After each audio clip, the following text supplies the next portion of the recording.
"You'll never be as good as your brother."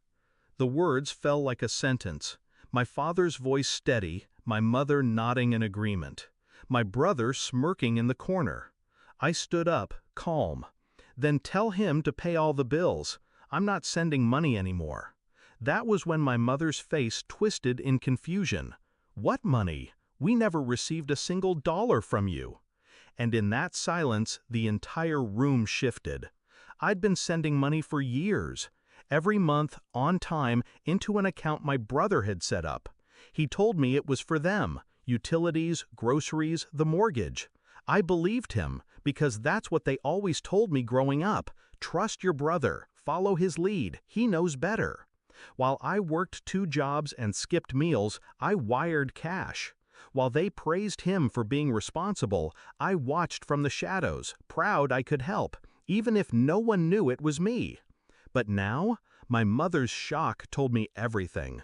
The money never reached them. He pocketed it. Memories snapped into place like shards of glass. The new car he bought secondhand, the expensive watch he wore on discount, the sudden vacations he claimed were gifts from friends, and the way they defended him even when he failed at everything. Because behind the scenes, he made sure I looked like the selfish one. He wasn't just stealing my money, he was stealing my place in their eyes. I didn't argue that night, didn't reveal the transfers, didn't shout about betrayal. I just smiled and said, "You'll see soon enough." Because rage is loud, but revenge is quiet. The first step was proof. I pulled every receipt, every transfer, every message. I built a file thicker than a dictionary, time-stamped and undeniable. The second step was silence. I stopped sending the money, completely. Not a cent moved from my account. At first, nothing happened. My parents assumed I was sulking. My brother walked taller, as if cutting me down gave him inches. Then the cracks began. Late-night calls from my mother asking why the utilities hadn't been paid. My father's voice sharp with frustration, "We almost lost the house insurance this month." I told them calmly, but I thought my brother was handling everything.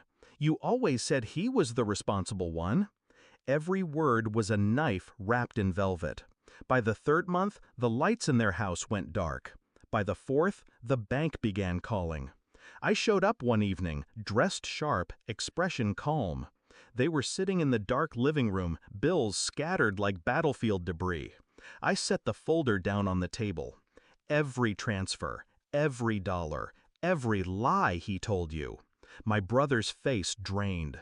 My mother picked up a page, her hands trembling.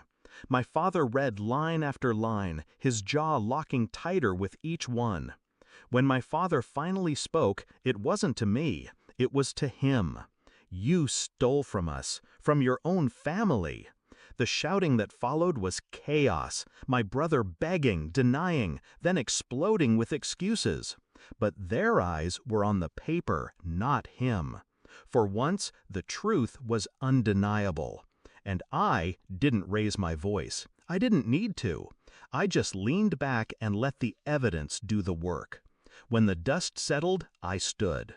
"You compared me to him my whole life, said I'd never measure up. But while you were praising him, I was the one keeping this family afloat." No one answered. They couldn't.